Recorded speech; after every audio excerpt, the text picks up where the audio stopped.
vai seguir falando deste assunto, né? O mosquito Aedes aegypti é um inimigo já conhecido de todos, transmissor de arboviroses como a dengue, né? Também, além da dengue, tem a zika, tem a chikungunya. E apesar do tamanho do mosquito, ele possui algumas características fáceis de identificar. A gente vai agora acionar a Valéria Noronha, ela que vai trazer informações, inclusive, sobre os hábitos, né, do mosquito causador desta doença, digamos assim, terrível, né, Valéria? Quem já teve dengue sabe o quanto é ruim, né, a questão dos sintomas. Então é preciso, o momento é agora, né? Apesar que o Piauí vem apresentando uma redução no número de casos, mas as chuvas estão aí, então o momento é agora de prevenir e combater a proliferação desse mosquito, não é isso, Valéria? Bom dia para você.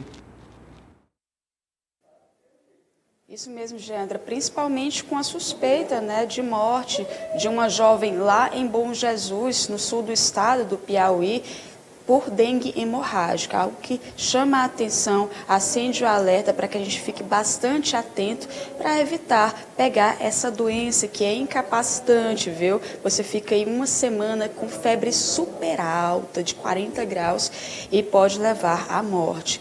A gente está aqui no laboratório de parasitologia, ecologia e doenças negligenciadas da Universidade Federal do Piauí, campus Elvídio Nunes Portela, campus Elvídio Nunes Barros, justamente para a gente falar sobre esses ciclos da dengue, do mosquitinho Aedes aegypti, que transmite essa doença, não só ela, mas a chikungunya também e a zika, doenças que provocam bastante sintomas assim bem chatinhos para tratar, e no caso da dengue até a morte. A gente vai agora conversar com a professora doutora Carol Pacheco, pesquisadora. Professora, muito bom dia. É importante a gente falar sobre a dengue e esse mosquitinho aí, que apesar de pequenininho, causa um estrago bem grande, né? Muito bom dia. Bom dia a todos. Realmente nós temos aqui no Brasil em andamento uma epidemia muito grande da dengue. Especialmente ela ocorre os seus picos maiores nesse período, que é o período chuvoso, né, onde a gente tem um acúmulo de água, né, ou seja, todo o reservatório de lixo, garrafas PET, pneu, muitas vezes vasos de planta que tem aqueles pratinhos, acabam acumulando água e acaba proliferando ainda mais esse mosquito da dengue nesse período. E quando a gente fala desse mosquito, é muito importante a gente falar, especialmente quando a gente fala da dengue, porque o mosquito da dengue, ele transmite, vamos dizer assim, o mosquito mãe transmite o vírus da dengue para o mosquito filho. Então é por isso que ano após ano, nesse período chuvoso, a gente continua perpetuando essa doença, a gente continua com inúmeros casos dessa doença que pode, infelizmente, levar à morte, né? Não é apenas, né, o mosquito adulto que vai conter o vírus. Então, todos os estágios, né, do mosquito vai, infelizmente, conter o vírus, e é por isso que fica sendo perpetuado de um ano para o outro, né? E também é muito importante a população entender a sua importância durante esse ciclo, porque a população pode evitando jogando lixo, evitando estar acumulando água em garrafas PETs, em vasos de planta, em pneus, né? A prefeitura, especialmente, tem um papel muito importante através da coleta de lixo. Se evitar, né, a coleta de lixo ocorrer corretamente, a gente vai estar evitando a formação desses criadouros artificiais que fazem com que haja a proliferação do mosquito. Outro fato importante, que grande parte da população também não sabe, é que o Aedes aegypti, ele tem vamos chamar assim, um irmãozinho, que é o Aedes albopictus, que também é um vetor potencial da dengue e continua transmitindo da mesma maneira.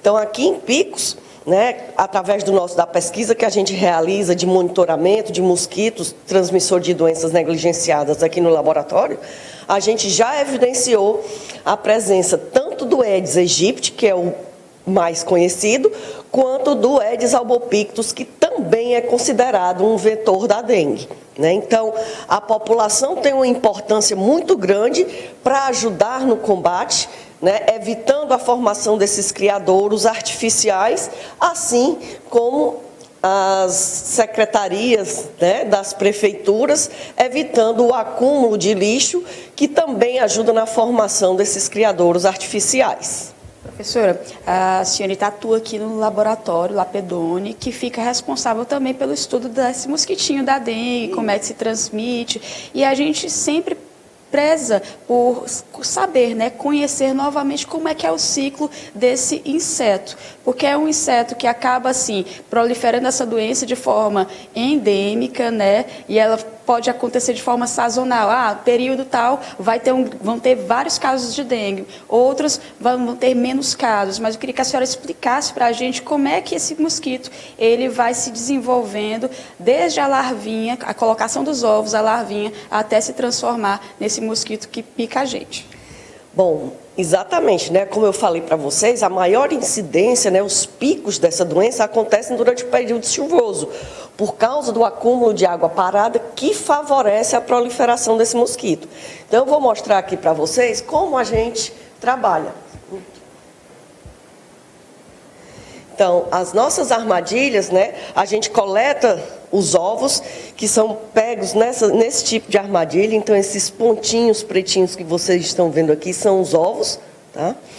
E a gente coletando esses ovos, assim como a gente coletando as larvas, a gente retira ele da população, né? E a gente faz todo o desenvolvimento aqui no laboratório, fazendo com que esses mosquitos que vieram da cidade cresçam e amadureçam aqui e não piquem ninguém. Então, o primeiro fato importante é esse, que a nossa pesquisa, a gente retira o mosquito da sociedade, tá?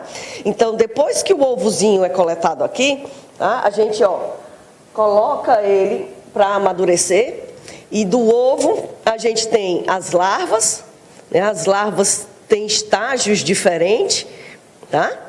E depois as larvas se transformam em pulpa e as pulpas se transformam no mosquito alado, que é ele, na verdade, quem pica a gente. Então, o que a gente consegue observar nos criadouros artificiais, os ovos, eles são muito pequenos, a gente realmente não consegue ver. Mas o que os agentes de endemia, né, observam nas casas, observam nos criadouros artificiais, são principalmente as larvas e as pulpas, né? As larvas de tamanho diferente, como eu falei, elas têm diferentes estágios, e as pulpas.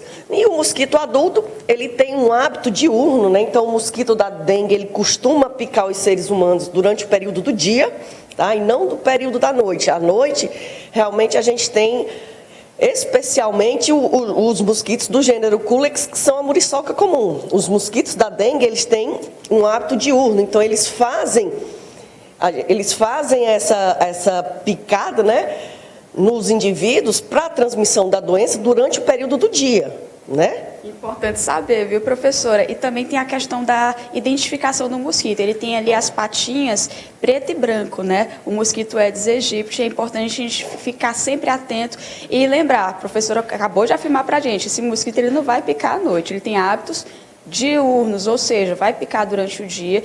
E é claro, ficar atento porque a fêmea, ela vai procurar água limpa para poder ali se proliferar. E esse ovo do mosquito é super resistente. Ele, na hora que chegar uma gotinha d'água ali, menor que seja, já vai eclodir esse ovo e aí vai vir a se tornar a larva, depois a pupa e o mosquito. Por isso que a gente tem que tomar muito cuidado e, se possível, não deixar a água parada, mas se você tem uma vasilha ali que geralmente fica naquele local, pode ter o ovinho. Então, quando bater água ali, vai eclodir. Então, você tem que lavar aquela vasilha para poder evitar que o mosquito, assim, possa se proliferar. Então, essas foram as informações, dicas valiosíssimas aqui, direto do laboratório Lapedoni, da Universidade Federal do Piauí, onde é feita essa pesquisa junto ao mosquito Aedes aegypti e outros tipos de mosquitos, assim como outras doenças, mas aqui que se tira bastante de circulação do município de Picos esses mosquitos e ajuda também a sociedade, contribui para que ele não se prolifere em tantos locais e causem a doença nas pessoas. Geandra, essas foram as informações, eu volto com você.